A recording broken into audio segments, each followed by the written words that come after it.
Says we're starting, and it says we are live. I think we are live. It is Monday, November 5th, and I need new glasses, apparently.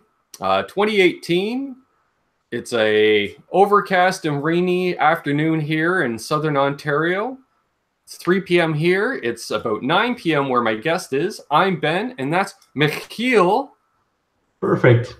Of Studio Chimiel out of lovely Belgium, the capital king of beers in the world. There we go. Now I definitely must send you some beers. Thank you for coming. Thank you for having me. As I said several times, still not sure what I'm doing here, but happy to throw myself on the webs to get more popularity, to get more hits, to get more trolls if need be. I'm a willing target. As long as I get attention, I'm happy. There we go. There we go. And I do believe I put a link to your channel down below in the description. So if you're watching and you're not familiar with this channel, definitely check it out. And give them a subscription and ring that bell. If you're new to my channel, please subscribe and ring that bell. Excuse me. And let's see, we've got Clive54 in the chat. We have Cheddar Kung Pao, the man himself, in there. And some guy named Studio Chimiel, who I'm not sure who that is. I'm keeping my eyes open for that Cheddar Kung Pao guy. I don't really trust him. Being American and all, it's like iffy. Okay, sure. And we got Mitch Heyman in the house as well. Awesome. Says we got 9 people watching. Not bad for a weekday here in North America. But I started doing these hangouts during the weekday, partially to allow more European viewers to watch live. I get a lot of comments. It's too late here when you're live. Got to watch it on replay. Stuff like that. So, hey, why not start doing stuff like this and we get some more people in during the day. Different people. Completely paying attention, but yeah, I was just reading Cheddar's comment and I'm just looking at your answer. Well, it is true. We do get free waffles from Bert. I think it's something to do with all the taxes we paid, and we just get all the waffles, the waffles, the chocolates, and the beers are for free if you just show a valid ID in the shop. Very nice. Maybe we can work out a trade deal with Belgium and Canada. You send us waffles, we'll send you maple syrup to put on said waffles. Yeah, but shouldn't we then best meet somewhere in the middle? Sure. Canary Islands? Besides, yeah, the Atlantic Ocean is in the middle, so... Greenland? Let's... I'm trying to think whether or not I'll go very nerdy or not nerdy at all during the chat, but let's go very nerdy because that's much more fun. If sure. You say Greenland and you're a Canadian, then I must be careful because, strictly speaking, Greenland is still somewhat part of Denmark.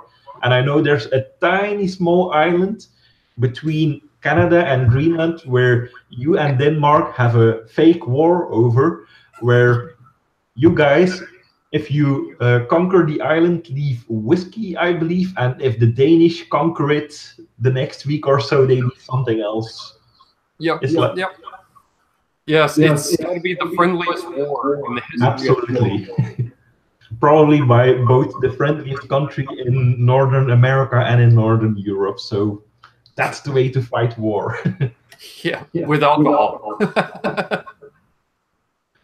The cause and solution to many of world's problems. This is true. This is true. We got Casper tuning in from the UK. Welcome, buddy. He left some kind words on my video from last night. So let's see if we can find someone who's even more east than I am. Yes. Nice Homer quote, Cheddar says. Yes. I completely claim that quote to be my own, because if I'm not mistaken, Homer specifically said beer as being the cause and solution to many of world's problems. So wrong, Dave, wrong. And I always like the line, rock stars, is there anything they can't do? My favorite Homer quote is, I am so smart, SMRT, I am so smart. That's just brilliant. Yes, I think I've used that a lot in life. At moments, that is the way to explain your current situation. This is true. This is true. So yes, any of you folks in the chat, if you have any questions for either of us, feel free to ask away. We will try to answer to the best of our abilities. You know, between the two of us, I'm sure we have one brain between the two of us. So somewhat. So I also have quick access to Google, so we'll just pretend you speak, I'll type, and we'll answer whatever question they ask. Perfect. I agree. If you don't know, the answer will be 42. Yes, exactly. So I wanted to talk about your YouTube channel a bit. You have a bit of stuff going on there. Why don't you tell us what you kind of focus on? Well, in this wonderful world of YouTube, I have noticed that many people go for the guitars and the pedals and the what you want. And there's not a lot of focus on the bass playing world.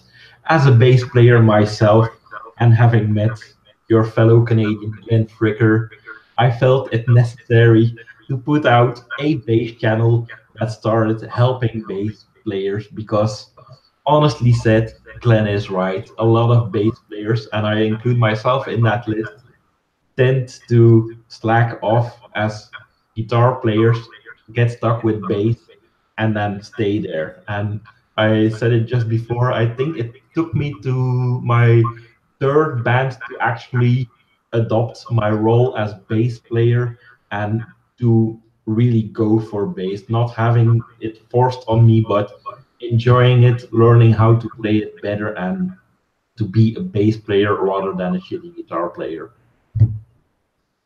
Nice, nice. So we can blame Glenn Fricker. We can blame Glenn Fricker, and if everything goes well in 10, 15 years, who knows, maybe there finally will be enough decent bass players so we at least get to take away one joke that Glenn keeps using. I mean, Henning is already working on the line 6 part, but I'll ruin all his bass player jokes. Hey, we got Arvin Gaunt and Old Man Dan tuning in. Welcome, gentlemen. Yeah, I could see that. Yeah. You know, I guess you could do some a video or two wearing some of Henning's merch saying Glenn is wrong. I sorry. I actually do technically own that shirt, but it's still at Dave's place, and he's, with my permission, holding it hostage, so I will have to one day go liberate it myself at Dave's place. That's pretty much the plan right now. And we actually bought matching shirts, so we can just pop over the border and go taunt Glenn at his studio. Nice, nice. Yes, yeah, Dave's only about an hour from Glenn's place, I'd say. So, and we got Johnny Bean tuning in. He says, a quick hello from Santa Cruz off to the studio. Yes, it's a work day, Johnny. Thanks for stopping in. That's awesome. And we have Summer Nights saying, get a decent camera. Okay, which one of us? And we got Guitar Girl KB says, Michiel. Hello. Sorry, I forgot the phlegm. No, it's close enough. Don't worry about it. I contracted the name. That's the most perfect way I've heard. I mean, the phlegm should be there, but it's not like you need to spit it out, beefs and buttheads. Why? So just keep a hint of it in there at the beginning, and you're spot on. Thank you. Camera-wise, maybe he has seen some of my videos, and then it will definitely be me that he's referring to as get a better camera. I know for me, I have a good camera, but I have poor bandwidth, so that's the reason I'm not 100% clear. So. which goes along with me anyways. You know, I walk through life not 100% clear, so. Also something I can relate to. Nice. Kaylin says she's driving and listening. So, well, drive safe. No typing. Mm-hmm. Nice. We got 20 people watching, so please leave a thumbs up if you're digging what we're doing. Awesome stuff. So you, I've seen you at some events and stuff. So that's been kind of cool for a, you know, like for a channel of like our size, I'll say, because we're about the same size channel. You're gotta be way ahead of me. You have about double of my viewers, so we're both in the big leagues. The thing is, for me, it started in verse. I had no channel whatsoever. Went to the first GitCon as a helper, the real GitCon, and I'll try to stay nice and friendly about it. And after that, kept in touch with the guys, and it was Henning and Harry and Vlad and all of them really like pushing me. You're funny enough. There aren't bass channels out there. Do something with bass. And yeah, especially Henning kept pushing it, and even to the point like when I said, yeah, I'll think about it. I'll try and do it. By the time I said that, he already got me in touch with one of the marketing guys at Stoman to send me gear, and the responsible at Ashdown Amplification, which is a very good bass amplification brand. And yeah, even before I had one viewer, I already had contacts to start making videos. So yeah, it went on from there. nice. So we can blame Henning. Long story short, blame Henning. That's solid advice that you can always use in life. Absolutely always blame Henning. Whether it's good or bad, just blame Henning. He is the cause. Yeah, we got a few more people jumping in. We got Zach Thong from just up the road. Good to see you, Zach. We got Terry's GG&G in the house. So, yeah, he says, hey, folks, I'm not on this one for a change. Yeah, he's been on the channel 3 times in the last week or so. So that my super substitute, whenever if someone can't make it, he'll jump in. And we've also got Judd Lofthouse says, hi, Judd, reporting in from the UK. I hate fireworks. My dog is going crazy. Sorry, rant over. Quite all right, Judd. Well, especially... And we also have Lance Moss here. Being the nerd, remember the 5th of November, the gunpowder treason and blood. I know of no reason why the gunpowder treason should ever be forgot. That's all I know from the poem. It's more than I know. More than I know. Hey, we got Michael B. We got all kinds of people jumping in. We got 24 people watching. Crazy. Awesome. Well, welcome all. So yeah, we're just discussing gear and YouTube and music and beer, all kinds of stuff here. So that's awesome. So yeah, so you've had your channel give or take about a year now? Yeah, I started at the end of December, I believe. Okay. So coming up to a year with now somewhat of a 2-month break. But yeah, the way I see it, like everything I've done till now is setting up and getting better lights and getting better cameras and figuring everything out, how to do it. Now that I've come to a level, I really want to do decent videos. So now the first one I'm working on now is really, this is the beginning of bass, and just really go over, okay, step 1, a bass guitar, and every part from the tailpiece, if it's a floating one, all the way up to the headstock and the tuning pegs. And if you turn it left, you go up, and if you turn it right, you go down. And really bass level, because that's something you don't really see out there. I mean, there are basic lessons for guitar and everything, but just for a bass player, there's not a whole lot out there. There's great bass channels, but really like level 1, day 1, I haven't seen it myself. So right, I'll make it. Yeah, like literally you want to have a video that caters to the person that literally just went out, bought a bass, came home, and said, what do I do? Yeah, absolutely. Or with a bit of luck, even the day before they go out and buy one, so they know what to pay attention to Great idea. know what to get or what to focus on. Because if you go to a music store and it's their job, they'll always try to sell you something just a little bit better. No problem with that. But thing is, I there's a lot of affordable bases out there, and I think it's really better like make the investment as small as possible, so the frustration stays small. So if you buy a very expensive thing and it doesn't work, you'll it's a theory, so I don't know if it's right, but I think there's something behind it. If you spend a lot of money and it doesn't work the way you want it to work, you'll be a lot more frustrated than if you buy something cheap and it doesn't work. Okay, it's annoying, but you'll probably stick more with it than have that built up frustration. I agree. I agree. And we've got, let's see here, BV Ninja, salut. Tuning in. There you go. Further east than you. He would be in Switzerland. Could still be depending where in Switzerland he is. Yeah. As soon as I said it, I'm like, uh-oh. Yeah. But very likely more east than I am. There we go. And we have Mike Ray tuning in. Welcome, Mike. We have Jeff Ripplinger in the house as well. Awesome. Got all kinds of people jumping in. That's something I truly admire about you and your channel. Like all the people in the chat, you really know the people who watch, you interact with them. It's might be something to do with the fact that it's still a smaller channel, but the way you're building it up, you know who really sticks around and who sticks out. So it's a very nice way to build a channel. Well, thank you. Yeah, well, the way I see it is before I started my channel, I was, someone in the chat. Mm-hmm. And, when someone I'm watching gave me a shout out, I thought it was a big deal.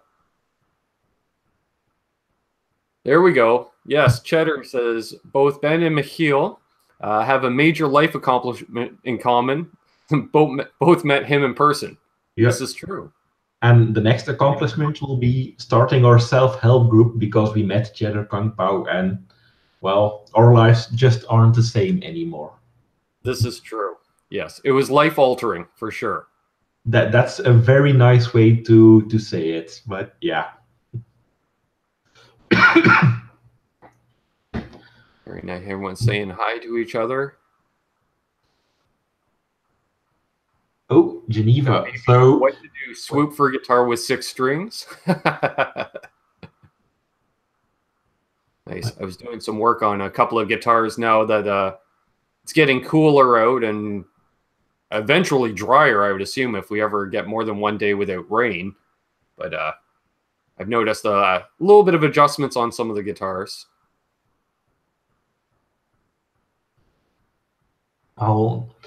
Caitlin is already ruining our joke with facts and reality because she also met Dave and she describes him as being so dreamy. And now I feel bad for making Dave feel bad. Sorry, Dave. Well, we said it was life-altering. Maybe I thought he was so dreamy I have a hard time living without him. That could also... Nice save. See, I should have waited. Your save is perfect. We actually didn't say anything bad about Dave. We just implied it. Yeah. I couldn't get into details. It's too hard to talk about. Yeah. And as Baby Ninja just said, he's from Geneva. I think we're pretty much on the same parallel. But again, if it's me, I'm going to nerd out about silly, strange details. But for example, I know that Guy Pratt, my favorite bass player who plays with Pink Floyd and Dave Gilmour and also does stand-up comedy, is doing a stand-up gig tonight in Geneva. So as much as I like to have this viewer with us, there's a way better show out there in your town. So go watch Guy Pratt do his stand-up routine because it's so hilarious and he's so funny. And otherwise, just stick with us and we'll try to be just as funny. We'll try, yeah. Well, maybe we don't have to try, and we're just naturally that inept that people are laughing at us and not with us. I mean, chances are that we're as funny or maybe funnier, definitely not a better bass player than he is. I don't think I'll pass any test David Gilmour might have for me. Yeah, that'd be quite the trip even. Yeah, playing with Gilmour, like someone of that stature. Yeah. I honestly think I'd be like, okay, so hi Dave, I'll play one single note and we'll both agree that it's worse, but thank you for letting me play with you. Yeah. Even if it's just one note, I'll consider it. I've played with David Gilmour. Yeah. Can we do a song, one of those songs that has a droney bass? Because I'm big on drone. Like last week I learned the E and now I'm starting to practice the A. Is there anything you can do with those two notes? Yeah. That was actually a joke I had with Henning a while back. We should publish a bass player's book of learning how to play bass, and page 1 should just be E in different time frames, and then the second volume should be, and now let's add the A to it. The thing is, people would buy that. It's just BV says, Ben, believe there is a free self-help phone line for people whose lives have been changed by Cheddar Kung Pao. Nice. I might need that number, so if you could just put it in the chat, please. And we have Suave Trainwreck joining us. Good afternoon. Awesome. Very cool. Very cool. Thanks, Cheddar. The thing is that 1-800 is American, and then it should be 7 digits. Yeah, I keep saying it. So no country code. 1-800 nerd help can't be. It should be NERD help. Hey, we have Henrik Viking joining us. Welcome, Henrik. Okay. Thank you, Suave. I saw I got a friend request just as we're going live. I didn't realize it was you. I will definitely accept. Awesome. Seeing someone with the name Viking just joined the chat, and I know you like good comedy. Check out Norsemen on Netflix if you haven't. It's hilarious. Last week I was at Henning's, and while editing videos, he always has something on the background. So we watched the whole, the full 2 seasons. It's only 12 episodes combined. And it took us about 3 days. And then on day 4, we just started over again because A, it's so funny, and B, there's so much going on the background. There's little small details in there. It's so well crafted. It's, now for both of us, our favorite news show. Nice. So to anyone out there, Norseman on Netflix, wonderful. Tell them I sent you.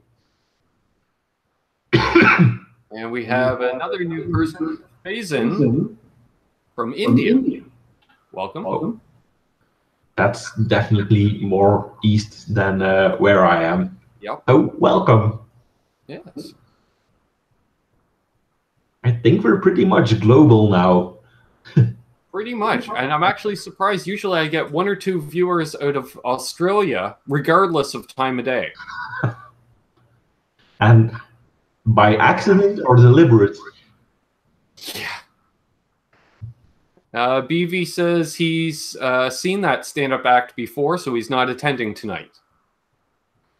Well, I'll be attending it tomorrow. He's today in Switzerland, tomorrow he's in Brussels, the capital of Belgium, so I'm definitely going.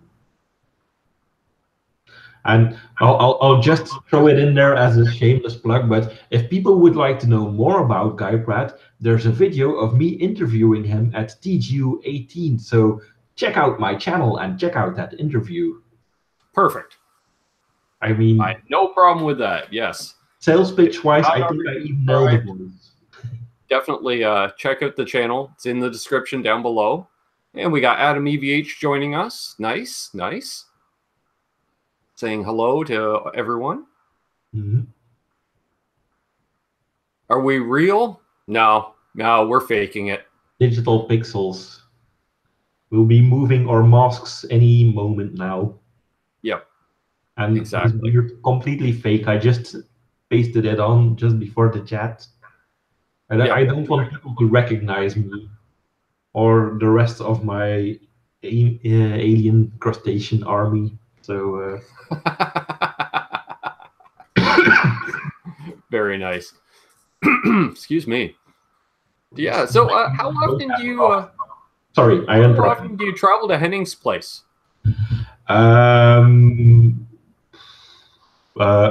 Occasionally, I'd say I've been there now 4 or 5 times. It's about a 4.5 hour drive away. I always keep saying him like whenever it's needed, I can come, but it's mainly just me inviting myself to go over there to most of all play with his dogs, annoy him a bit in the studio, and give Leslie a break from the camera switching because that is boring and it is very strenuous to watch Henning talk for hours and hours. Like if it's a YouTube video, you can press pause or you can go away. If you're there, you actually have to pay attention to what he says, and that's just terrible. Yeah. And how far a journey is that from your place to his? It's about 4.5 hour drive, so well, it's not too bad. 440 kilometers, and I'll try and do the quick math, so I'd say 370 miles. That's okay. We're metric in Canada too. Yeah, but with Cheddar Kung Pao, at least one American is present, so... Oh, he's an honorary Canuck. Okay, yeah. So that would take me, I'm thinking, about another hour on top of that, minus border time, and I could be at Cheddar's place. It's about 5.5, 6 hours to Cheddar's place from here. Well, I'd suggest as soon as he sets up a studio with 10 way too expensive cameras and a whole switching system and several amps and guitars, he might actually need some help. So we both know that the channel is growing and that he'll reach that point someday, any day soon. Oh, for sure. So, yeah, he might need it. So we'd better stay on his good side, I think.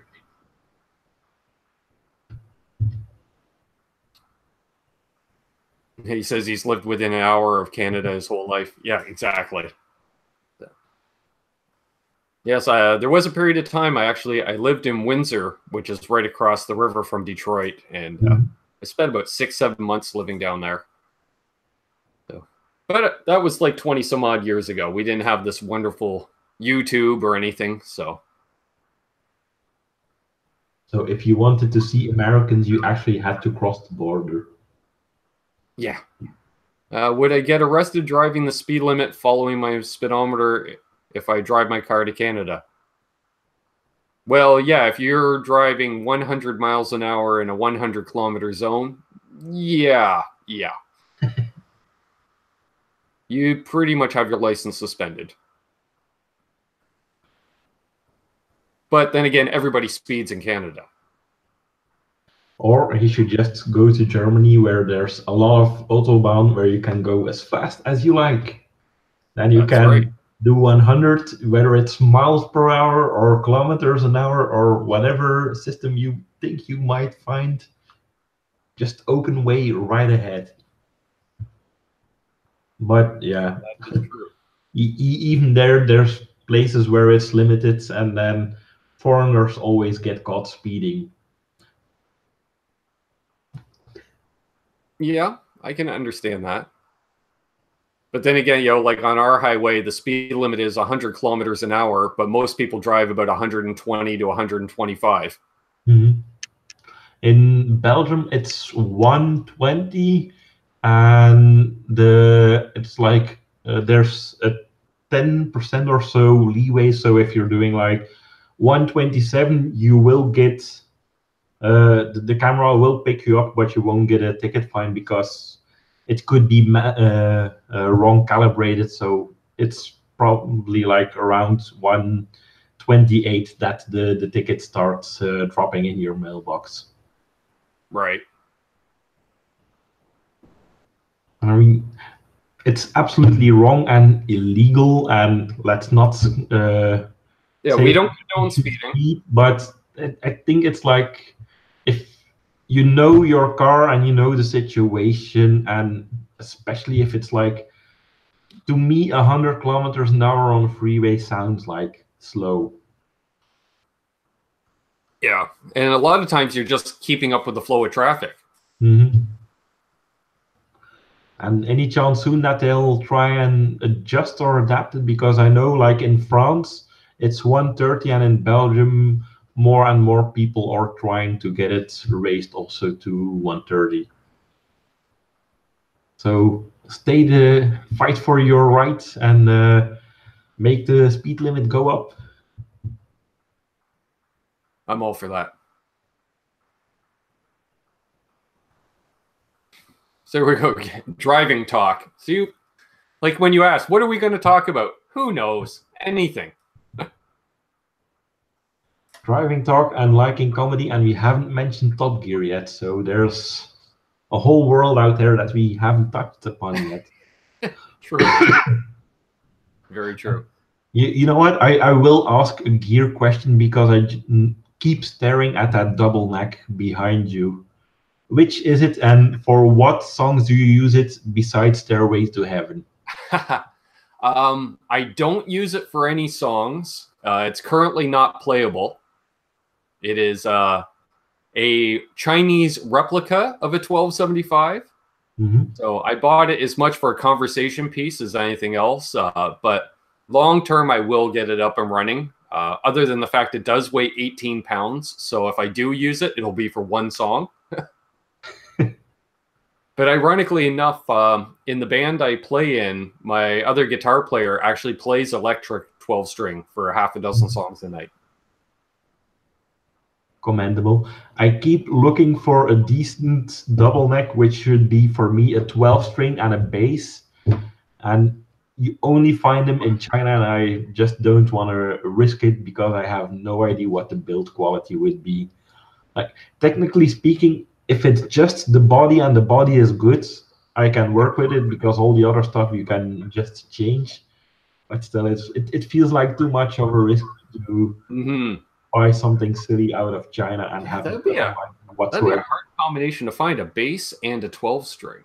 There are six. I've seen none six. of the real none of the real brands haven't like there's a Dan Electro bass and six string. There's other bass and six strings. There's bass and bass. There's 12 string. But in China, probably because it's just machining the right parts, they do have bass and 12 string. And to me, that sounds like something that is a great combination to do the backings of any bands. Have the bass there, and then just for a couple of things, go for the 12 string. Yeah, yeah. And I suppose you could always do a custom build if needed. But that's a fair amount of money. Usually custom builds, it's never just a couple $100. Absolutely. I just seen the question, what's a good amp that a guitar player could plug a bass or guitar into? And as far as that question goes, there's only one I could and would recommend because I'm certain that it works, and it's the Fender Bassman, the 59. That one will do the trick, but it's going to be an expensive one. Yeah, you're better off because it's more to do with the speakers than the amp. You're much better off to play a guitar through a bass amp than a bass through a guitar amp. Yeah. Now, that said, I have played bass through a guitar amp. Actually, my half stack right here, because I like the sound of a bass through a 412 cab. It's very punk rock. A buddy of mine, he got me hooked on that sound. An overdriven bass through, essentially Lemmy's sound in many ways. I mean, you can always do it. But it's like you say, it's a bigger risk going with a bass through a guitar amp than the other way around. But even then, like if you have nothing else, just don't go full out. And put your bass on half the output it has, and same with the amp, you will hear the sound. It's just not going to be very rich. Yeah. And also, if you're using active or passive pickup, get away with a little bit more. Mm-hmm. Yeah. But even then, I would say, yeah, a bass amp with a 410 bass cab, you know, that would be great, because 10s work great for guitar too. Mm-hmm. Like right here under my desk, I have the small Vox Pathfinder, the bass version, and when I'm too lazy to walk the 6 meters to my guitar amp that's standing in my living room, I can still plug in a guitar here and amplify it a bit, and that works fine. So if it's just for small stuff, get the smallest bass practice amp, and you'll be able to use it for both. Sure. And Eddie brings up a good point. Then you also have, like, right there, a PV Viper that can handle both bass and guitar. Nice. Which will probably be a lot cheaper than an actual Fender bass, man. Yeah.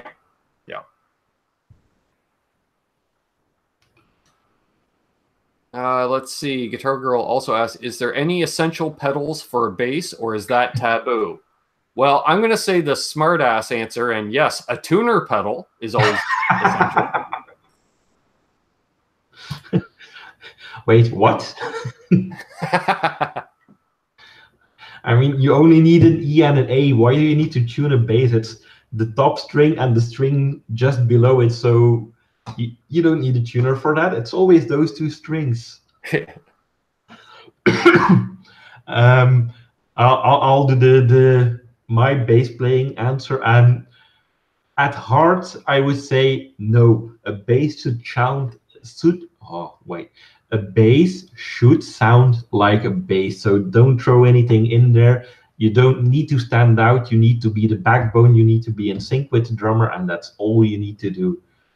The realistic answer, having played with some of them, and again, videos on my channel, a nice chorus or a nice fuzz sound and work marvelous. The amp I have has a built-in compressor, which is really good. If you don't have that, a compressor pedal does nice things. There's an octaver built into my amp as well. Again, it's something nice and fun you can use on bass. So the honest answer is yes, there certainly are pedals out there that can make your bass sound richer or make you have a wider and better sound. But the purist in me will still say, don't use them, just have a clean, decent bass sound. Yep, I agree. And yeah, and Suave Trainwreck was saying, like, there's some pedals that are designed specific for guitar or specific for bass. I agree, but I also like swapping them. Like, for quite a while when Richie was playing in the band, when he used a big muff, he prefers a bass big muff for guitar. And same as I really like using the Electro Harmonix Crayon, which is like a Klon with just a bit of bite on the bass. You know, the one night I played bass, I substituted it for a gig. It was just a trio, so to fill in a little bit of the sound during guitar solos, I had just a little bit of grit on the bass, and I loved it.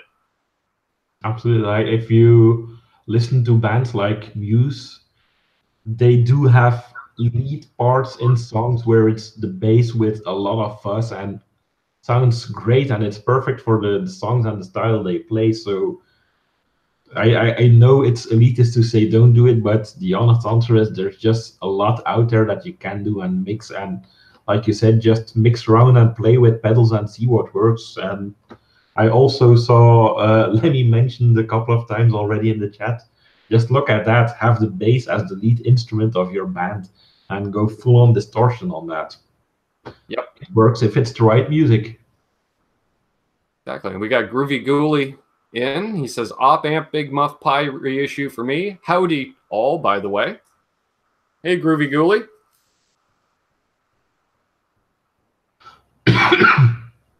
Actually, while we're talking about pedals, I am looking to get rid of some of my gear and get a decent small board and a decent guitar, what 3 pedals would you suggest for an all-round sound?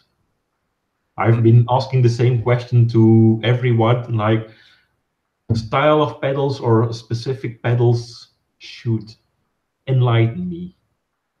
Good question. While I think of that, I'm going to give a shout out to Fender Guru, which means that we are truly global because he's in New Zealand. We're around the sun. There we go.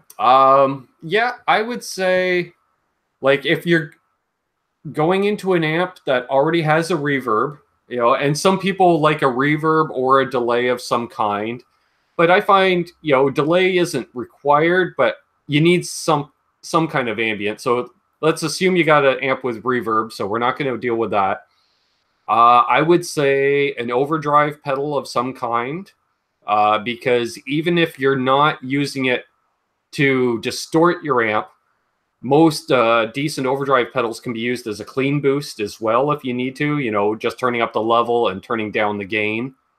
But yeah, definitely an overdrive. Let me think here. Some kind of a modulation, whether it be a chorus is the most common, phase, flanger, vibe, stuff like that, a tremolo even.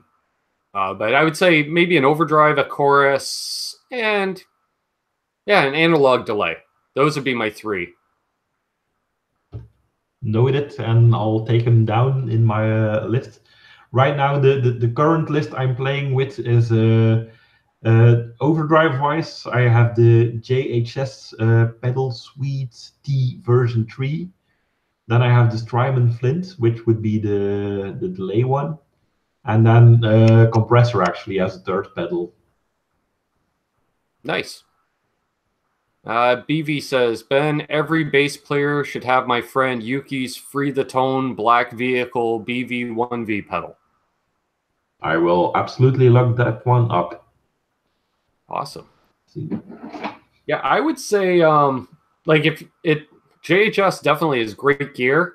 Electro-Harmonix, Soul Food, or Crayon. They're super cheap, and like, I use the Soul Food as my lead boost, and the Crayon is the same as the Soul Food, except instead of a tone, you have a bass and treble option. Mm-hmm. And it's very wide range, versatile. I prefer it, and it is a cheap alternative to a Klon. Very cheap alternative. Good to know. Hey, Riley, good to see you.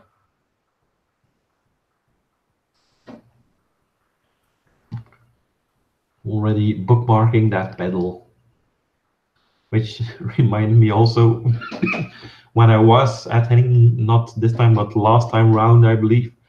He had some pedals he had to demo for Thoman, and if he has them around, he also shoots videos for his channel where he can do whatever the heck he wants to do with them because the companies don't pay him. And he had 3 bass pedals there, so he asked me to demo them, and I honestly dare to say it's the 3 most cringiest videos on Henning's channel. Me testing bass pedals. One is the hardcore chorus, which I keep comparing to a wah-wah because if you turn the knobs, it goes wow, wow, wow. So that's a wah-wah for me. And wait, another one was one by Dark Glass. I can't remember which one, and that was just me sucking up to the company in the hopes that they would send me a pedal. I can't even remember what the 3rd one was, but they are so cringe-worthy. It's hilarious. Well, if you're watching, folks, send Michiel that pedal. He needs it. It's not a want, it's a need at this point. Absolutely, and I do promise that I can make better videos if it's actually in my studio, because all that crap gear that Henning has, I can't make a decent video with that. I need to be in my own surrounding, in my own studio, and then I can make the perfect video, which you will love and that you will put on your website, and you'll make me a brand ambassador, and the dream goes on. There we go. Casper says, I've just finished setting up his new PRS Custom 24. Can't wait to give it a tryout. Awesome. Good to hear. Guitar Girl is parked now. She's grabbing some groceries for dinner, but first she wants to hear you. Okay. I read that as, but first Michiel, and I was like, okay, something must follow. Will it be a question? Will it be a statement? You have my full attention. How is my gas right now? My gas is very low. I've got, I got a custom guitar a month or so ago.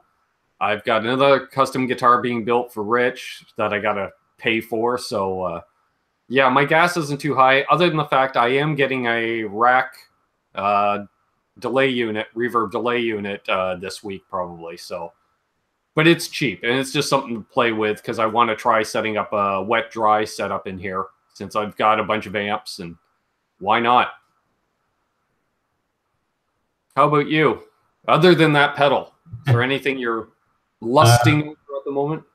Well, part of the pedal setup is also we brushed upon it before we started. When I was at Henning, he gave me a guitar lesson, which ended up really badly on Vlad's channel, Catpick Studios. Check the Instagram account and you'll see what I'm talking about. But it was a first step in improvising on guitar. And when I do something, I tend to go, I dive in the deep end and I go completely for it. So next to the 3 pedals, I'm also lusting for a decent guitar. I have several guitars and I have some nice guitars, but now I feel I want to treat myself to a really good guitar to maybe take on some more guitar playing. And ironically, it's exactly what I warned other people about at the beginning of this chat. Buy something cheap and the frustration will be lower. And now I want to buy something expensive and I know the frustration will be high if I don't stick with it. But sorry, what? Oh, Bruce's Suave Trainwreck is headed out, so just saying, see ya. Bye. So right now what I'm thinking about is either the Prestige Musician, Prestige Musician TR, which is their version of closest I think is a Gibson 335 with a Bixby on there, which looks really nice, or an Ibanez AZ, or Burns which one is it? Wait, I'll quickly check my list. The Burns Dream Noiseless. I'm a huge fan of the Shadows. I've been in a Shadows tribute band, and I just love Burns guitars. And they have a really, really nice high-end one at the moment for about 1,500 euros, and it looks nice. So that's also on the possibility list. Well, see, I would vote for the Prestige because they are a Canadian guitar. Yeah, and very highly recommended by everyone I talk with. So yeah, I think they're a very underrated brand. Most people don't know about them, but those who know. Yeah, absolutely. Well, I got to know him through Henning's channel, and he does have 1 or 2 Prestiges at his place right now, and I played with them, and they are really, really nice. So it's I think his signature guitar is being made by Prestige. Whose? Henning. No, his signature is being made by Harley Benton. Oh, okay. Well, as far as I know, maybe he has several signatures. Maybe have a whole line. Let's see here. Who was it? Somebody asked. Casper asked, what is the custom guitar that Rich is building?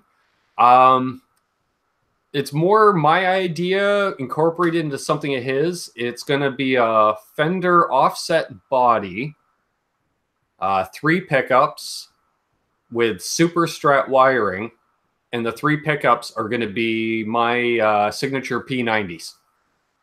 So it'll be 2 standard P90s in the neck and middle, and then the overwound P90 in the bridge. And that thing is going to scream. So I know because my P90s, I gigged my last 2 gigs with my new guitar, and I realized I need to noise gate again on my pedal board. That thing is snarly at times, and I love it. Do you have much experience with P90 pickups, Michiel? The only experience I have with them is playing on Henning's latest custom built one, Blanche, the something one, which also has P90, a very fat single coil, and another P90. And well, if I play on it, I suck, but it does sound nice. But gear-wise, I'm absolutely terrible at. I hardly know the difference between a humbucker and a single coil. I do know the difference, but sound-wise, for me, it's more aesthetics. So a pickup needs to look nice, and then it will sound nice to me. But I'll never buy a guitar because it has P90s or because it has single coils or because it has humbuckers. Sure. It looks like BV typed in a nice little shopping list of pedals for you there. Yep, absolutely. Those are all great things. And he knows his pedals. Like BV I think he plays just about every pedal that comes out on the market, it seems. He'll at least try them out for a week or so. And Guitar Girl's gotta go. She's gotta go, guys. I'll check the rest on the replay. Take care, Michiel. What? I don't get a take care or a farewell? It's all about you. It's all about you. Well, I know. I mean, something vanity and being idle, and well, I have to suffer through it. But thank you and goodbye, Caitlin. Let's see here. Riley asks, "What's my current favorite amp?" That's a good one. For gigging, I'm still in love with my Blues Deluxe reissue because it takes pedals very well, very clean, lots of headroom. Although lately, the last few days, I've been playing through my B52 AT112, and that thing I can just plug in direct, and oh, the tones I can get out of it. I love that amp too. Gene Hullinger, welcome, new name. Nice to see you. Hey, Ben, what's your take on trainer amps? Nothing wrong with trainer amps. Those amps were very affordable in the 70s. A lot of guys gigged with them. They were the amps for bar bands in many ways. Very reliable, well-built, built about an hour west of me. Great stuff. Do you have any experience with trainer amps, Michiel? Never even heard of him. I mean, yeah, not even in the Vedas. The way you're talking about it, maybe it's just Canadian. They're in the U.S. a little bit. They're also sold under the brand of Yorkville, which is their house brand as well. And they also are owned by the same company that owns the major chain of music stores in Canada. It's like our version of Guitar Center. Mm-hmm. So yeah, very well known in Canada for sure. A lot of, not a lot, but some American bands that live close to the Canadian border have used them as well, kind of just for a different sound. But yeah, very reliable. Nothing too fancy, but good stuff. Well, if the good people of Trainer are seeing this, I would like to represent your brand from Belgium. So please send me free shit and I'll do it. There you go. Yes, some Yorkville, nice Yorkville bass rig. Some great stuff. Super loud, super clean. You know, I'd almost compare it to a PV in many ways. Like, you know, just good, reliable, but not overly fancy. Yeah. Yes, Terry, and unfortunately, Long McQuaid owns Yorkville, so yeah. That's why you don't see any Yorkville stuff on my backline. Yeah, you had a Block 50, wish you still had it. Yeah. A lot of guys regret getting rid of their old trainers. All the Canadians are chiming in. Actually, what you just said is like one of the classic questions. So you've probably been asked it many times before, but I haven't heard it yet. So what is the one piece of gear that you had and that you got rid of that you now absolutely miss and think you should have kept? My 1972 Gibson Les Paul Deluxe. It was my first electric guitar. Like you had said, buy something cheap to start with, so your frustration would be lower. Whereas when I got into playing music, my dad was a musician as well, so he had said to me, buy something good, because if you don't stick with it, you could always sell it for what you paid for it. So, buy a used piece of gear, and chances are, unless, something drastic happens to it, you're going to get your money back out of it. So just happened, we answered an ad in the local newspaper, because it was that long ago.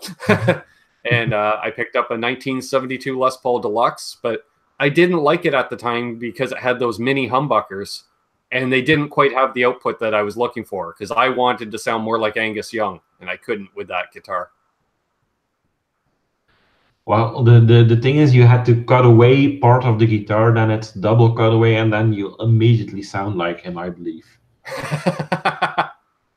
Hey, we got the Nick Thompson Guitar Channel tuning in. Hey, Nick, good to see you. He's an amazing player out of the UK. And Gene says he's now in Ireland. Okay, so a transplanted Canadian over in Ireland. Awesome. And Groovy Ghoulie says, great show. Nice to meet Michiel.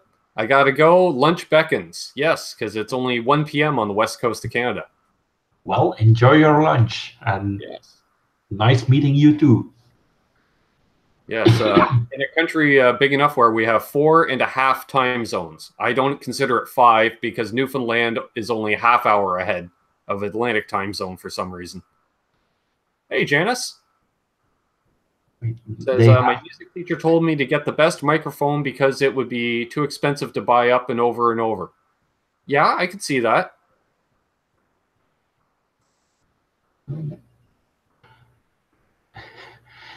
Seeing that specific comment in one of the cover bands I played, even buying a shitty microphone was already too much for the singer we had at the time.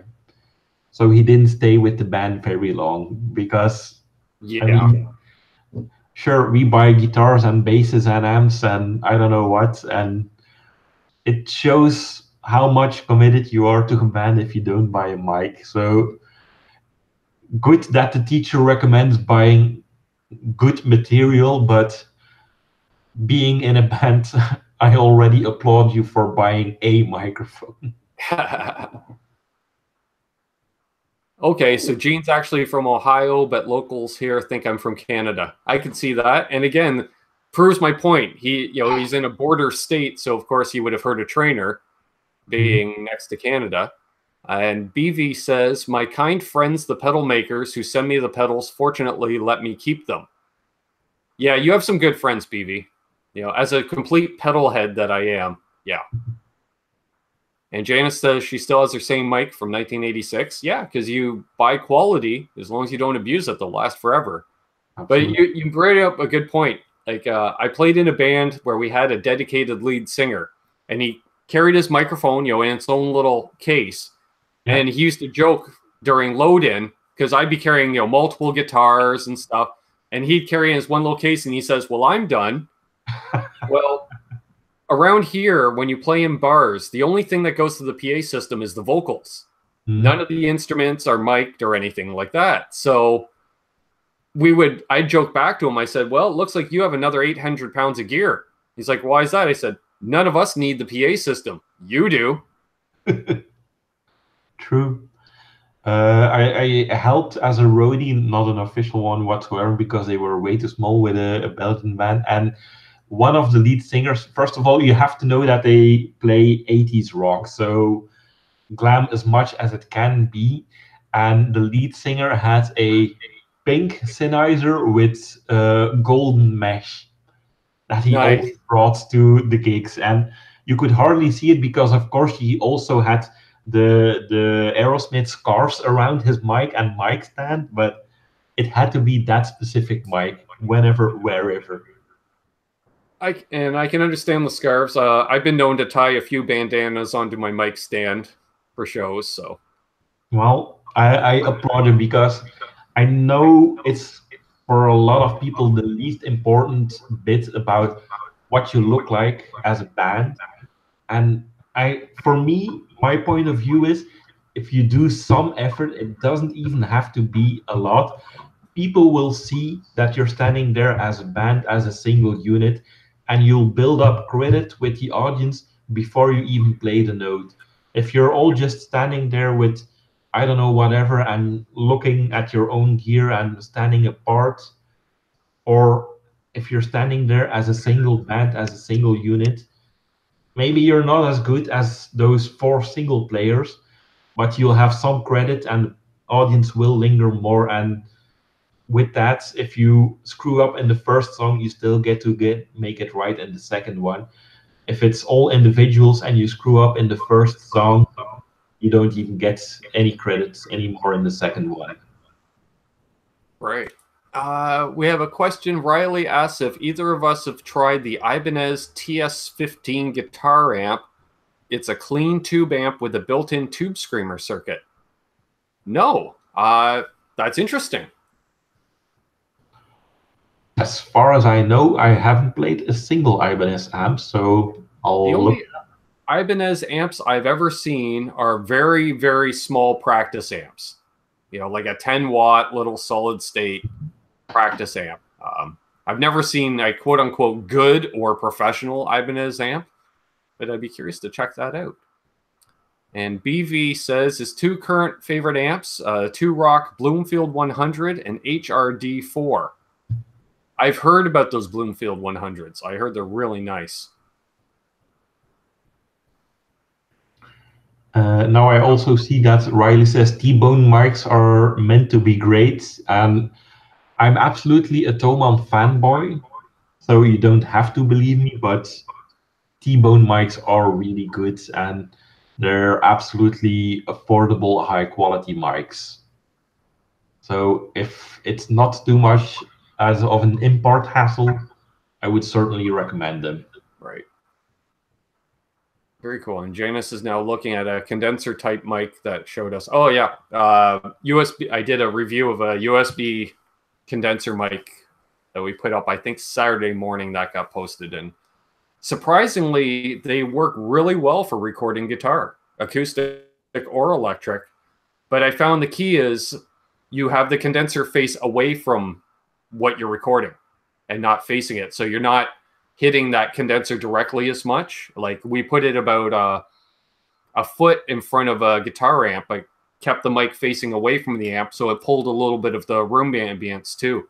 Really, really nice. And Riley says, okay, Thomann sells the Ibanez amp. Awesome. I know, I already have it open on my page, just looking at it. And I was just thinking to myself, well, my buddy is a local Ibanez dealer, so maybe I can have him order one in for the store, and maybe I'll check it out. Like I need another amplifier. Jeez, I already got, what, 3, 4 amps here. Well, I only ever gig with one. I mean, there is still a little room on top of that Marshall, and then it will be nicely leveled across the line. So there we go. It does make sense to have at least one more amp, I believe. Well, I do need to get a 112 cabinet or a 212 cabinet because that's just a Marshall head that's currently not hooked up. I usually either use the speaker in the B52 or I'll use the Marshall with my Fender 412. But that Marshall, that is the 80s in a box. That's a mid-80s Marshall 100-watt solid-state head, and it sounds just like an 80s JCM. I now see BV Ninjas recommending the Shure MV88 for anyone who uses an iPhone or an iPad. That mic was actually a gift Thomann gave all the YouTubers at TVU 18, and a lot of them started using it right then and there and are still using it. I'm making note of that one. I got to check into that because I'm always looking for cool stuff like that. It's small, but the quality is really, really good. And yeah, The sad thing is it's only for iPhone or iPad, but yeah, it does work very, very good. Nice. Well, I do videos that I record at home, I record with my iPhone, and the weekly show that Richie and I do, we shoot using his iPad. So, Well, you'll find the perfect mic in there. and then Terry is looking for me to buy Harley Benton 112 or 212 cab. I'll check those out. I actually have the 112 with the green back as my downstairs amp, and it is really a very good cab. I think it's like 129 euros. Wow. So No, that'd very be affordable. Canadian. I think Canadian and euros are pretty much the same, so I'd say 180. No, it's $1.50 Canadian for €1.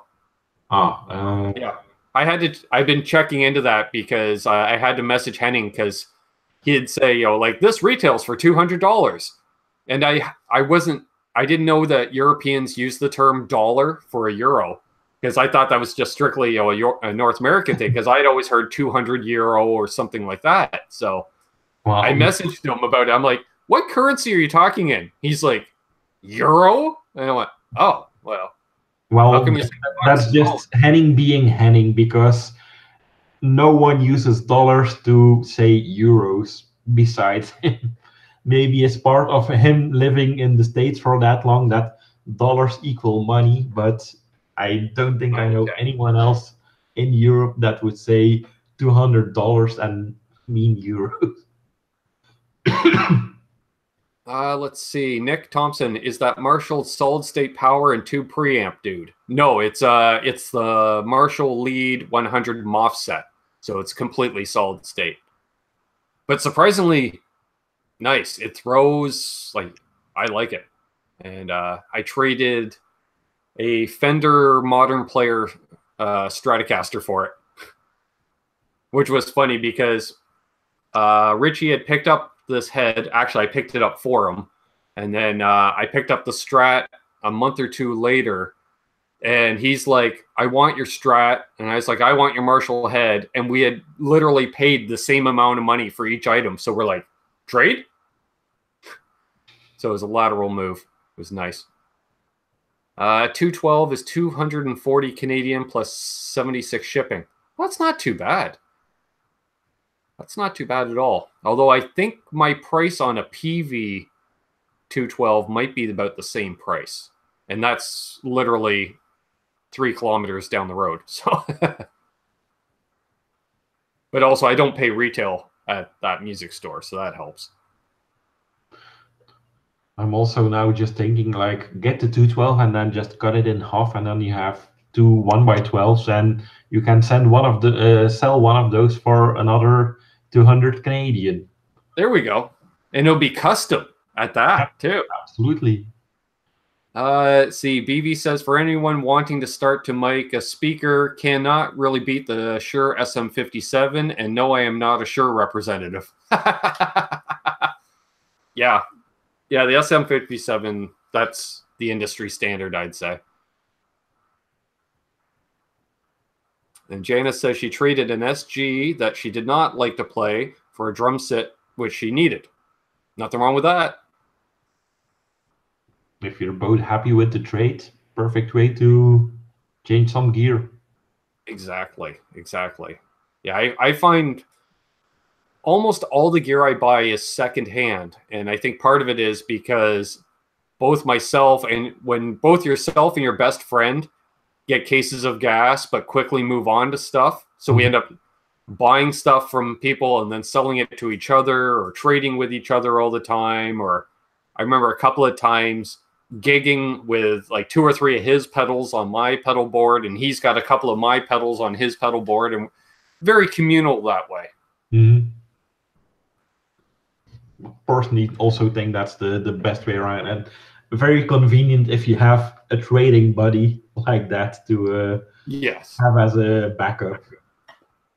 Yes. And I pretty much got every piece of gear off of him that I've wanted, with the exception of he's got a Mexican-built Telecaster that it speaks to me. Every time I pick up that guitar, I get inspired. Mhm. More than most of my own guitars, which really annoys me, and he will not sell it to me.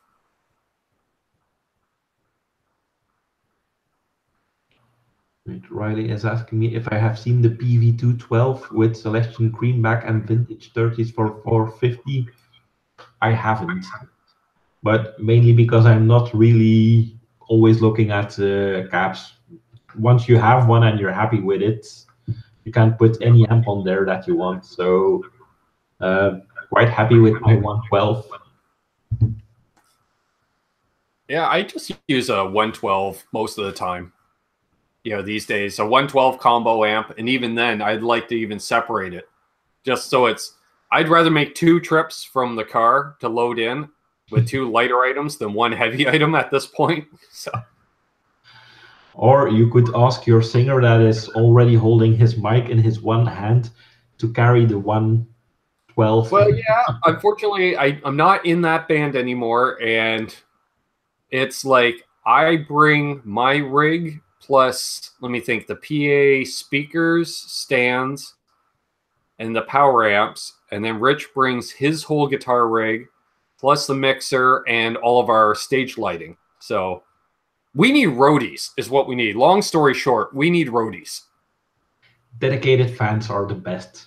Yes, I agree. Yes. Many a time, you know, at the end of the night, and you got 6 guys saying, hey, what do you need carried out? And you just stand and say, okay, that goes in that vehicle, that goes in that vehicle. Well, the thing is, if you're doing something like, I don't know if it's the same in Canada like it is in Belgium, but for that, you really want to know the people, because you might be saying this guitar goes in that van, and it might end up a van further away, and then you'll never see it again. Yeah. Although, we were at a gig once where it was like 5 bands playing. So everyone's, you know, bringing gear in and out of the venue. Mm-hmm. And one band finished up playing, and there's a couple of guys that said, don't worry, you know, like, we'll help you load out your gear. And they loaded all the gear into a van, but they loaded it into the wrong van because they were parked next to each other and looked. I think they had the same paint job and everything. And the guy came out and said, thanks, you loaded it awesome, except I'm parked one spot over. Hey, we got the guitar hack tuning in. Hey, buddy. And Terry says, oh, I can get the 412 cabinet for the same price. Yeah, I don't want to move a 412 cabinet. I have a 412 cabinet I don't use. Well, again, heading back on that 80s band I wrote it for, I think the worst gig they ever did, they had, wait, let me count, 11 Marshall 410s, because it needed to look great. And yeah, like if you see an AC/DC and you know the whole wall, there's 2 real cabinets in there and the rest is fake. No, Yep. they had actually loaded cabs, and me, dumbass friend roadie, got the joy of carrying them out. I've only played through a full stack a couple of times, and that would be where I would show up at a gig and they had supplied a 412 cab as part of the back line, but I always brought mine along anyways. And they're like, oh, do you want us to move this one out of the way? I was like, no, I'll just use both. Well, won't that annoy your other guitar player? Because he was only playing through 212. Mhm. And I was like, well, he should get a bigger amp then, I guess. And he was playing through a 212 and I had 812s going. He was not happy because he was the lead player and I was the rhythm player. Right. In that same band, the bass player was a girl about, yeah, 1.60 meters at most, and she had 2 Ashdown 810 cabs. Wow. Yep.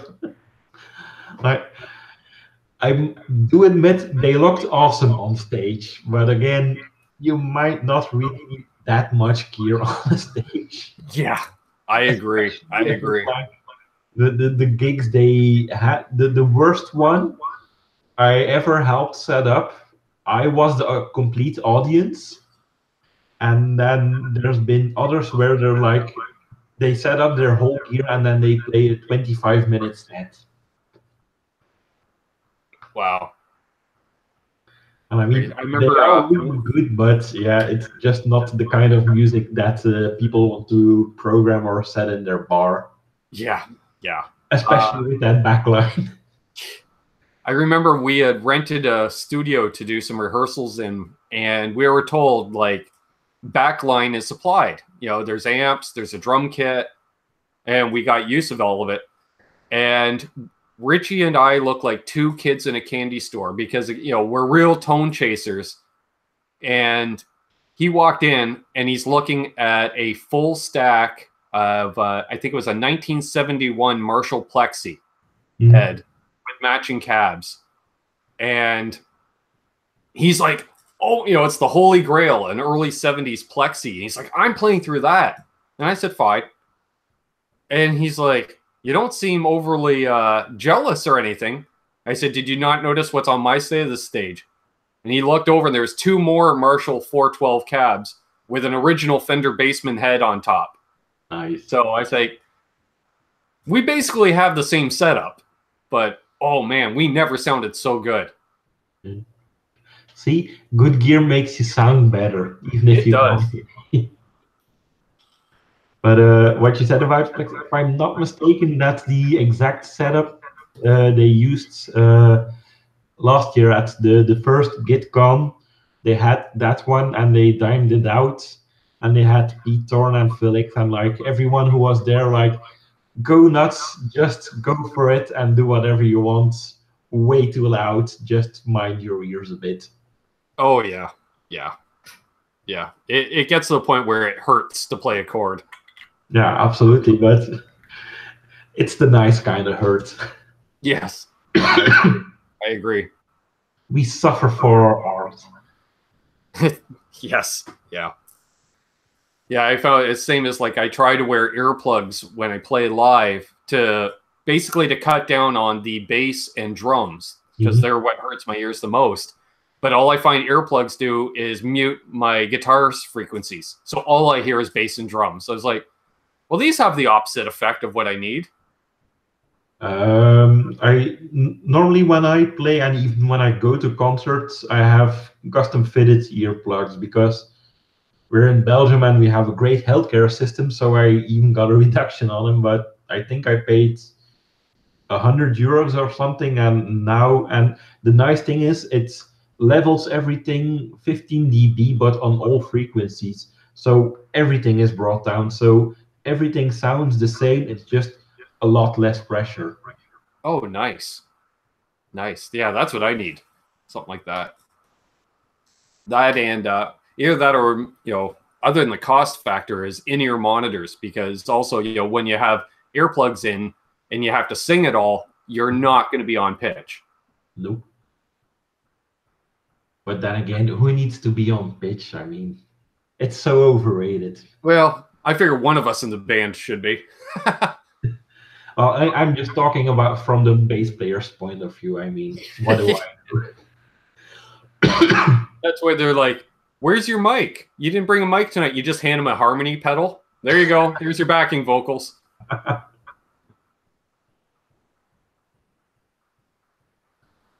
have no idea, Riley, why there would be 4 dislikes. It's all content, though. Thumbs ups, thumbs downs. It's all interactions. But we do prefer thumbs ups, though, Riley. Thank you.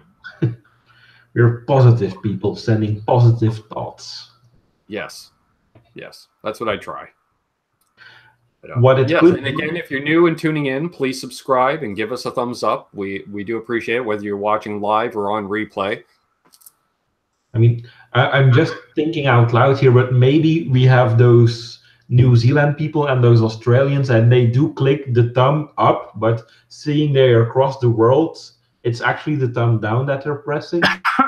Because they're in the Southern Hemisphere. Yeah. So it might be just by accident, but that they meant a thumbs up as well. Guitar Hack says, I say pick a key, any key. Very nice, very nice.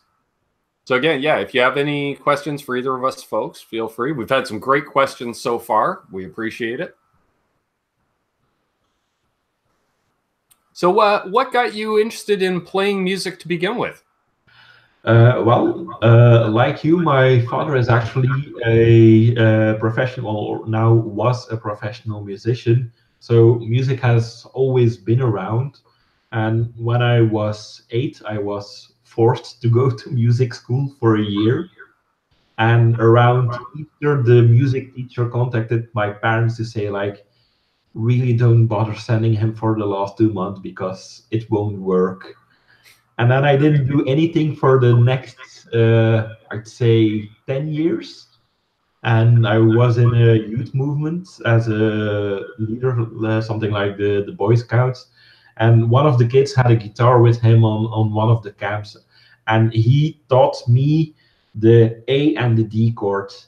And then for about a year on a way too expensive guitar, one of my dad's, I played A and D. And it wasn't until next summer that he showed me the E.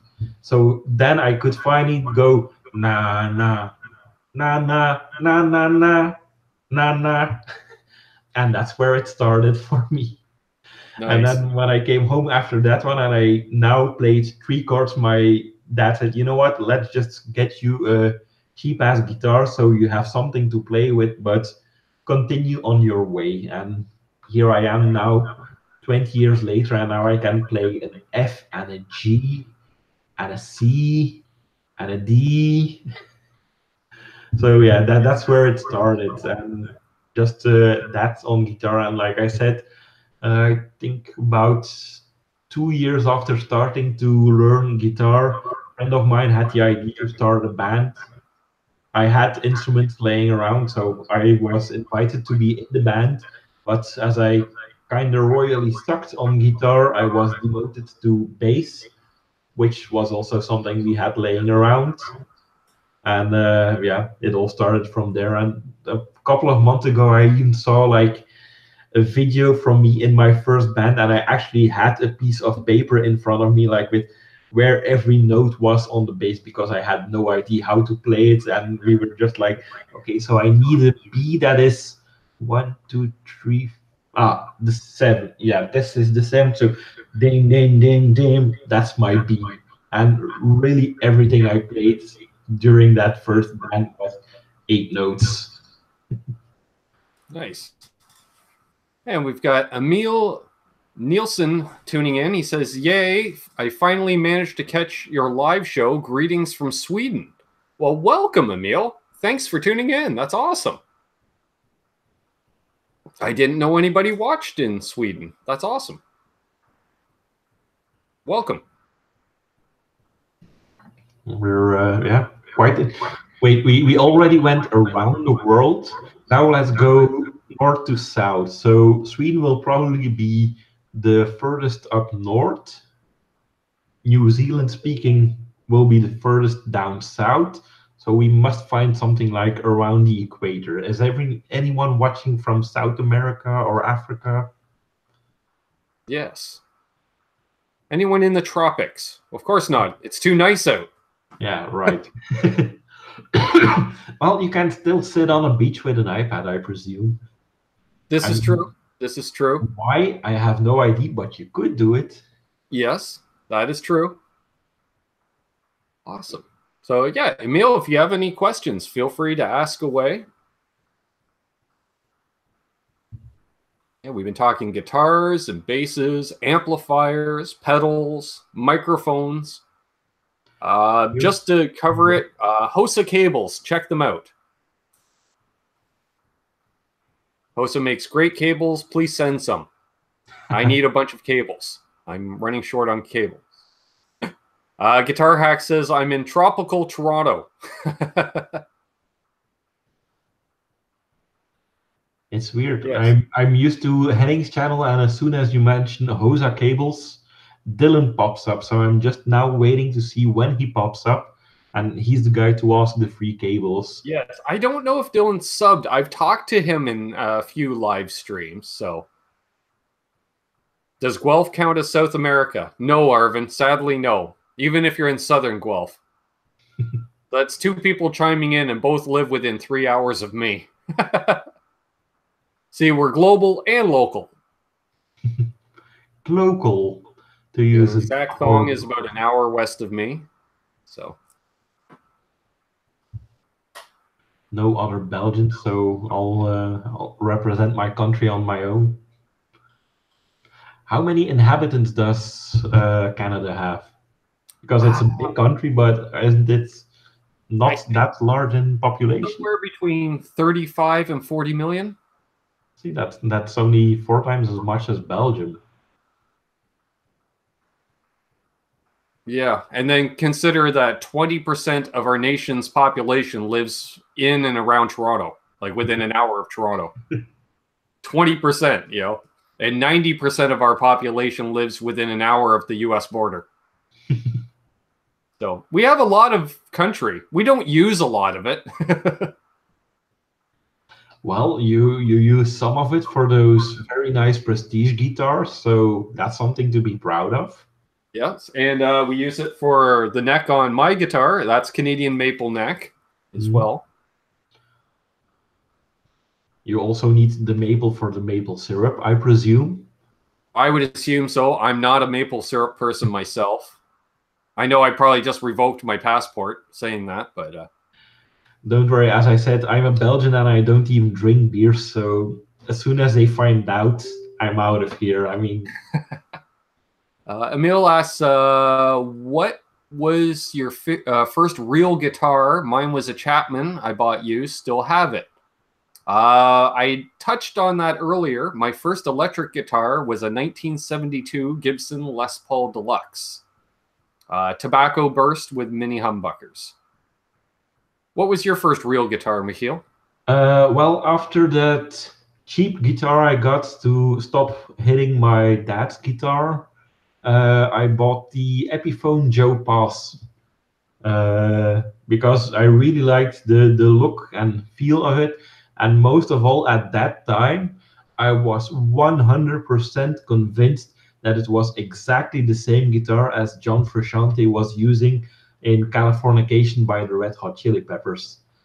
Now I know that's actually a Gretsch White Falcon that he's playing there, but 17-year-old me was convinced it was exactly that guitar, so I had to get that one.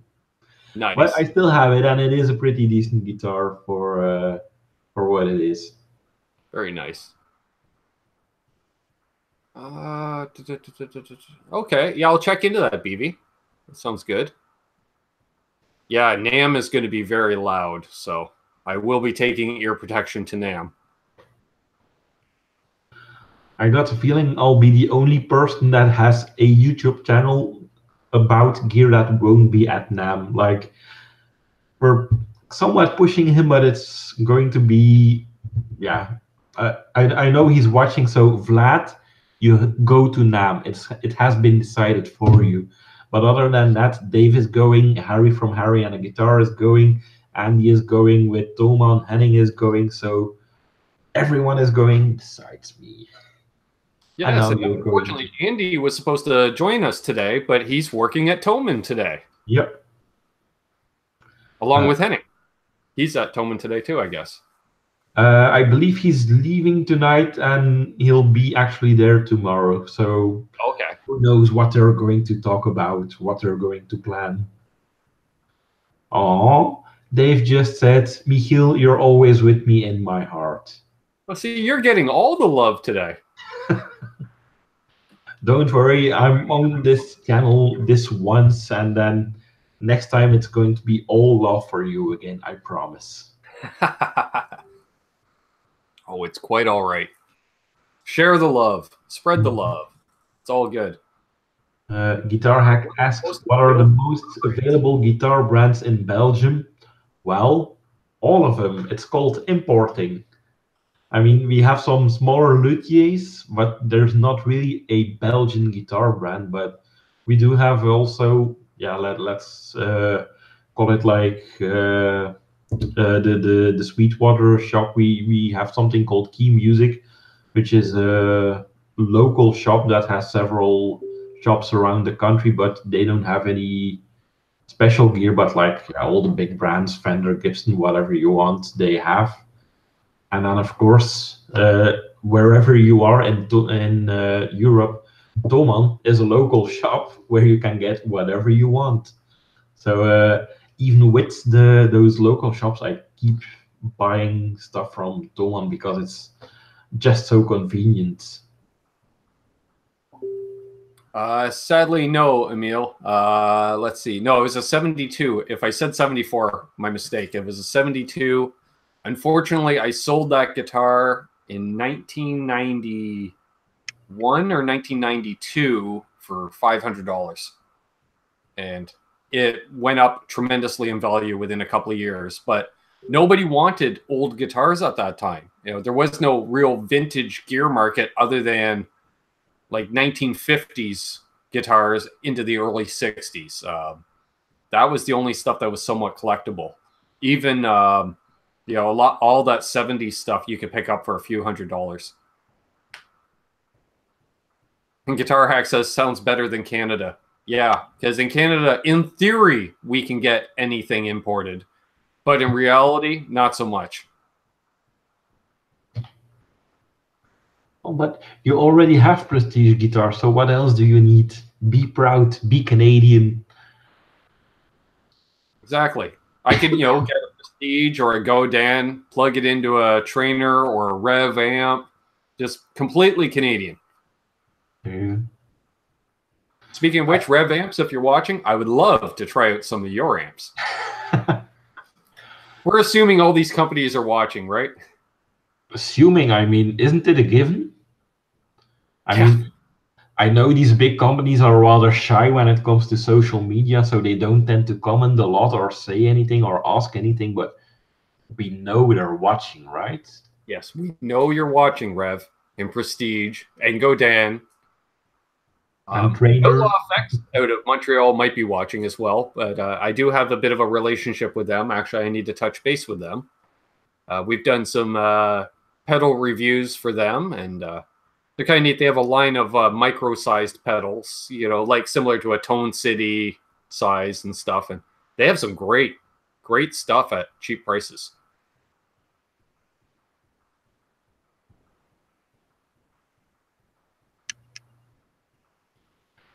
I've heard of Pontefract. Yeah. It's not a name that's known here, at least.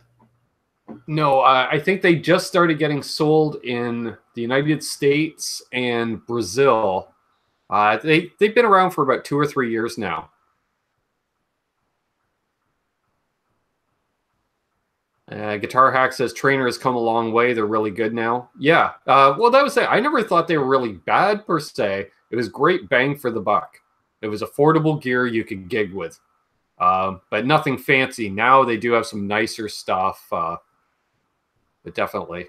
And Terry says, I think we might be able to rev something together.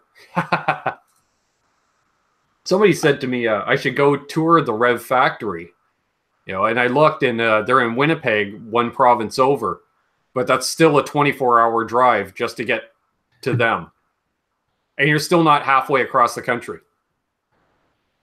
I think in 24 hours I can drive up and down my country 8 times and still have a decent night rest. Yeah. It's crazy how far you can drive. You know, like I went to Sweetwater's Gear Fest, and it was an 8.5-hour drive, and about 5 of that was just getting to the border. And then it was another 3 hours after I got across the border. And that was driving through 3 states.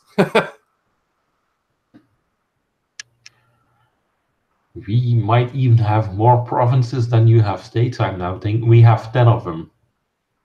We have 10 provinces and 3 territories. And what's the difference? That's a good question. Considering I think they're all basically treated the same as far as like for parliament and stuff these days. They all have representatives. So I think a territory becomes a province once it has a certain population, maybe. I'm not too sure. I mean, if we're going to start about politics, I can guarantee that Belgium is a lot worse because we have 10 provinces, and those 10 provinces are, we also have 3 regions, and then besides the 3 regions, we also have 3 language communities. And like the Dutch-speaking region is the same as the Dutch-speaking community, but the French-speaking community isn't the same as what is the French part of the region. So it's completely fucked up, and we have 6 official parliaments in our small, tiny country. Wow. Yep. Yeah. Yeah. I get it. I get it. And we also have the world record of being the country without a government for the longest periods in known history. Because it's so shitty and so fucked up, and it's so hard to form coalitions, we went, I think, almost 2 years without a federal government. Wow. But wow. Hey, if you have 5 other parliaments taking care of everything, you don't really need a federal government, apparently. Right. Yeah, I can see that. Yeah. So we got some trainer chat in the talk, or trainer talk in the chat, or trainer chat in the talk. I don't know. I'm getting tongue-tied. There's a chat and there's talk about trainer. There we go. I mean, I've seen it a couple of times pop up now, the block amp, so I will actually look into that one and see what it has that makes it so special. Yeah.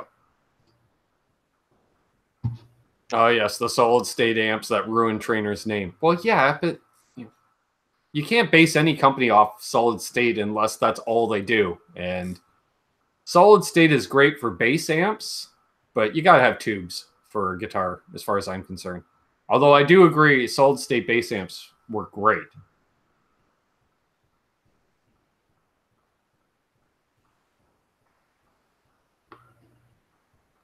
See if there's any question that has popped up that we might have missed.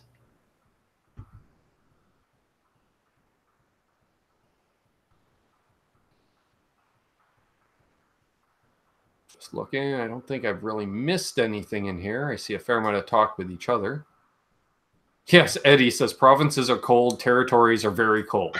Yes, because the 3 territories are across the northern part of Canada. So Riley asks, Axe Effects or Helix? I've never used either one, so I would be the wrong person to ask. I think they seem to both be pretty good. I'm still a guy that uses pedals into a tube amp. I haven't made that migration over yet, but we'll see. Maybe down the road. I'll say Helix because I know it's line 6, and in the off chance that Glenn Fricker is watching, hey, line 6. No, to be fair, he even says that I think he kind of likes, well, not likes, but says it's not complete crap, the Helix. So yeah, there must be something in there. Well, yeah, the biggest problem he has is with the spider amps. Mm-hmm. And I can understand that.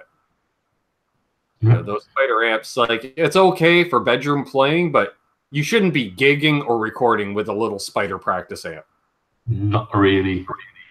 Actually, that was then after I got the decent guitar. My first decent amp was the Behringer version of the Line 6 Spiders, which is called the Vampire. It's completely the same setup, and I actually still have it at my parents' place, and when I'm there and I'm playing music, I still use it, and that shows how much I know about great sound, but I like that amp. Yeah. Wow, Riley's got all kinds of cool questions. Thoughts on headless? I'm in love with Strandbergs. I don't know if I've ever played a headless guitar, but again, I don't really have a problem one way or the other. I always thought they were kind of cool. You know, like some of the Kiesel stuff, they're headless, and you know, the Steinbergers in the 80s. You know, I grew up in the 80s, so I was used to Eddie Van Halen playing his Steinberger and Geddy Lee with his Steinberger bass. Well, I was going to say the same. Like, for me, there's only one headless brand, and that's those 80 Steinbergers. That's the real headless. Yeah, where you have to get the strings with the double ball ends. And very untunable.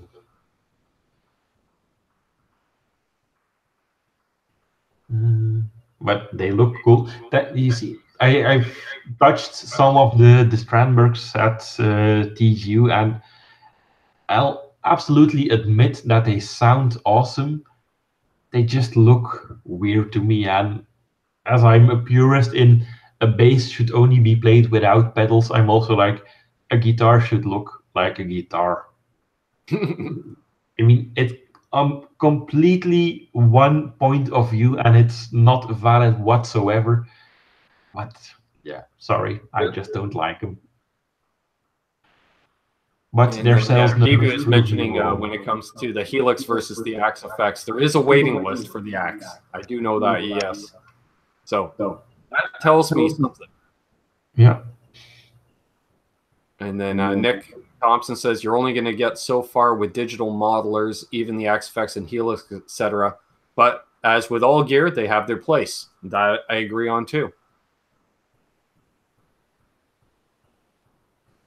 Yes, BV. Mark from Tone Talk just got the headless. His wife bought it for him. Yes. I caught the replay of that episode with Greg Koch on, which was awesome. If you're into Greg Koch at all, go to Tone Talk's channel. He was on a week ago, I believe it was. So.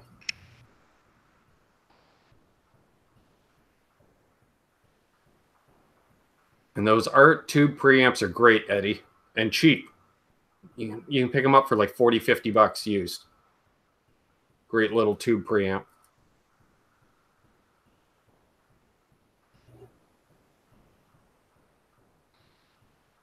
Yeah, and good modeler through a tube power amp. Very much, yeah. That'll give you your warmth. And Eddie Van Haskell makes a very good point. Alice Cooper cuts off his head every show. True. This is true. Yeah. That's also a version of headless that I can appreciate. A headless Alice Cooper. Yep.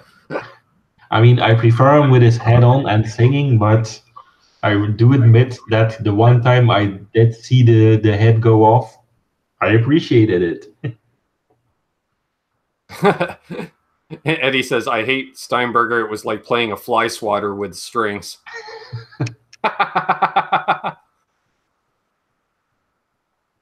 That's funny. That's funny. And BBS was great live with friend Greg K. Yeah, I'd love to get Greg on for a hangout. I reached out to him, but he's super busy and I haven't heard back. So.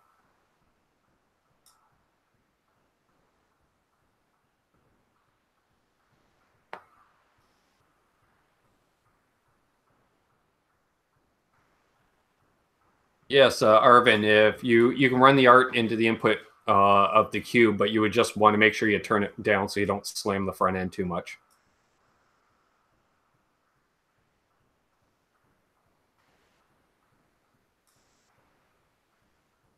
It's very cool. So you guys have any other questions out there, feel free to ask. Probably go another 15 minutes or so if you're cool with that, Michiel. I'm up for it. No problem. Yes, he'll be at NAMM. I'm looking to meet up with Greg at NAMM. That'd be cool. I got to meet Greg Koch at GearFest this year. What a riot. If you ever watch a Greg Koch demo or you see that zest for life he has, and he's like that all the time. He's quite the personality.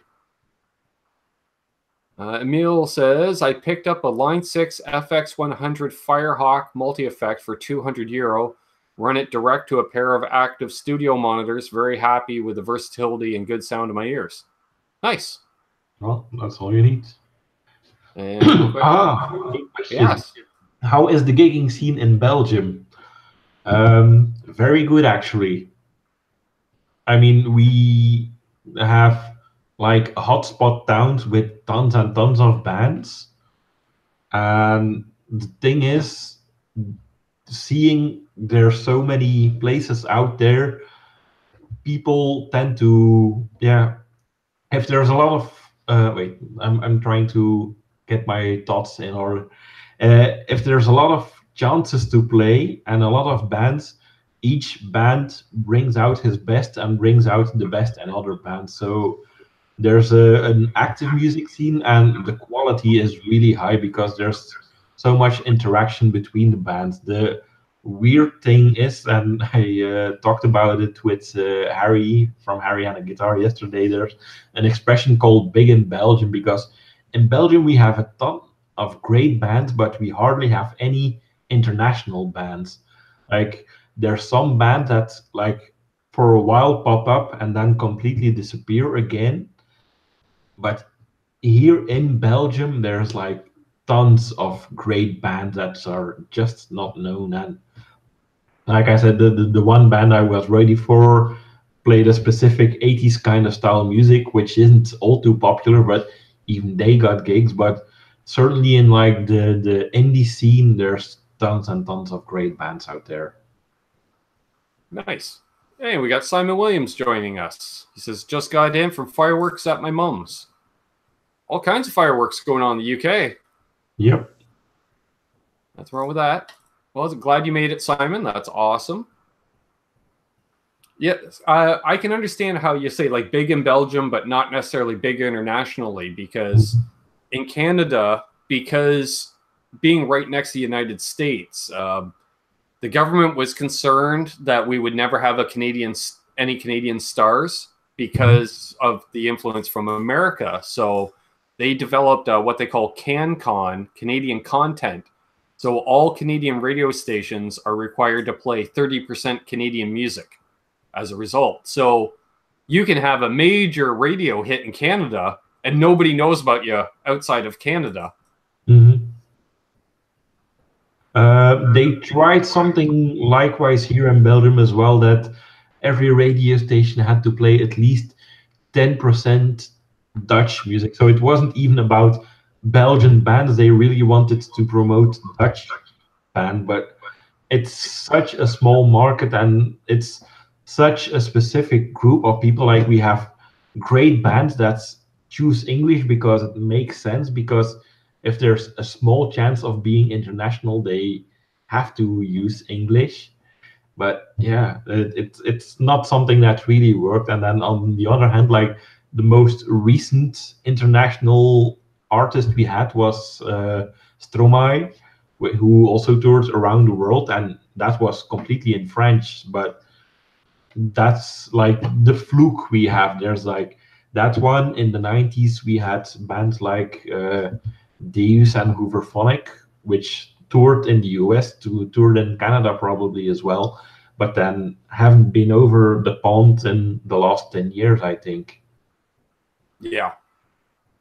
BV was asking if you got the link to Sean's Manticore demo that he posted earlier. I copied it and I have a text file open here, so whenever something useful pops up, I just paste it in there, and then tomorrow I'll have a whole list to go over.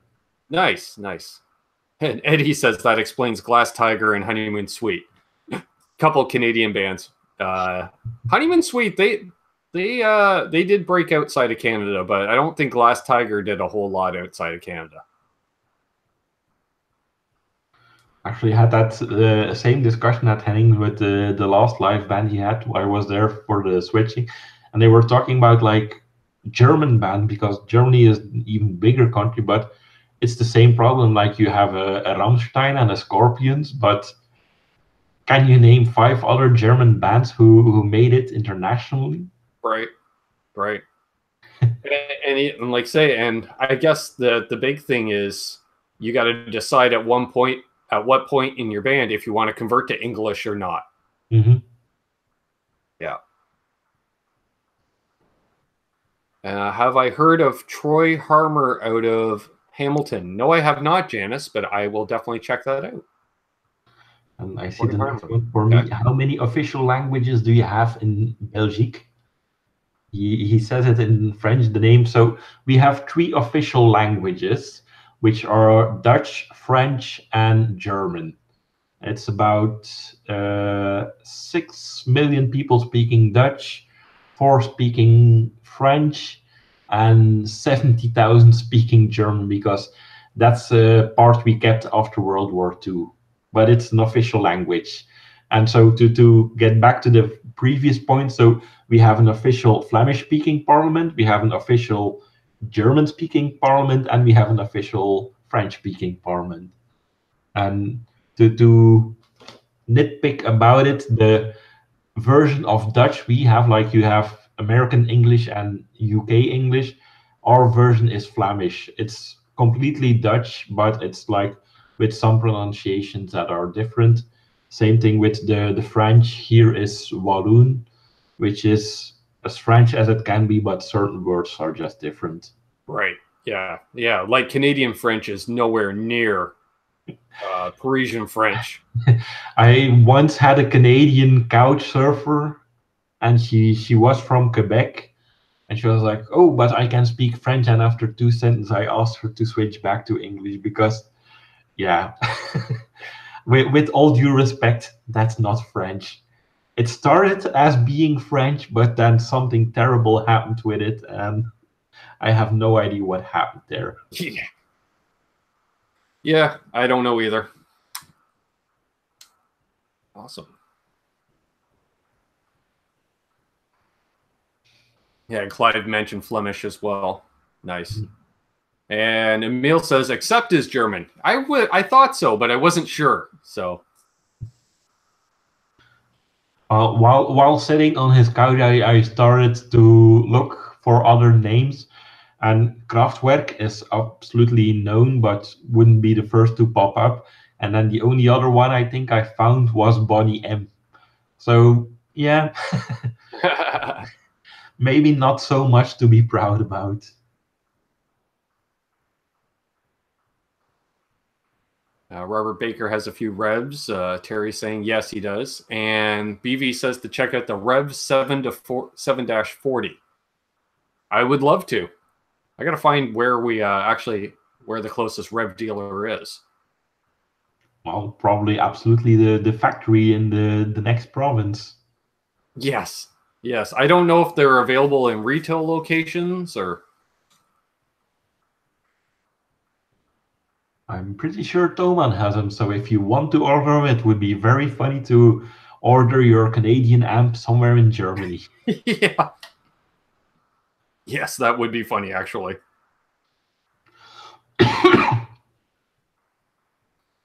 Well, I think I'm going to wrap things up here. So we've still got 22 people watching. We appreciate each and every one of you for tuning in. Do you have any parting words, my good sir? Thank you for watching. I'll blatantly self-promote again. You're always welcome on my channel, even if you're not a bass player. Very nice, very nice. I have been known to dabble in the bass, so yeah, I would be interested in watching that. Nick asks, have you heard of Fortin amps? Yes, I have. I haven't played one, but I do know of them. For sure. Cheddar says, thanks to both of us for doing the stream. It was fun. Well, thanks, guys, for tuning in. Hey, Rick, thanks for tuning in. Yeah, once again, thanks, Michiel from Studio Chimiel for joining me. There's a link down below to his channel. Please check it out. Excuse me, yes. Cheddar says, catch me on Guitar Hack stream in just over 2 hours. There you go, folks. Are coming out. He's just here for some self-promotion. Yes, yeah, both of them. Yeah. Shauna says, thank you so much, Ben and Michiel. I was listening but doing my yoga. Great show. Well, thank you, Shauna. Thank you very much. So, yeah, thanks, everyone. If you're new, please subscribe. New or old, please make sure that bell is rung so you get notified when we put up content. Please leave a thumbs up. Check out the links down below. We have... a bunch of cool channels listed below. We have Canucks with Guitars merchandise available for sale as well. There's some links if you'd like to support the channel as well. We appreciate it. It helps me do things like gear reviews, trips to events, things like that. Definitely check out Guitar Hack in approximately 2 hours with Cheddar coming on. And as I always say, folks, hold those doors open. let that guy in ahead of you in traffic. Do good things, and good things will happen to you because karma is real. Be good to one another, folks. Peace and rock on. Cheers.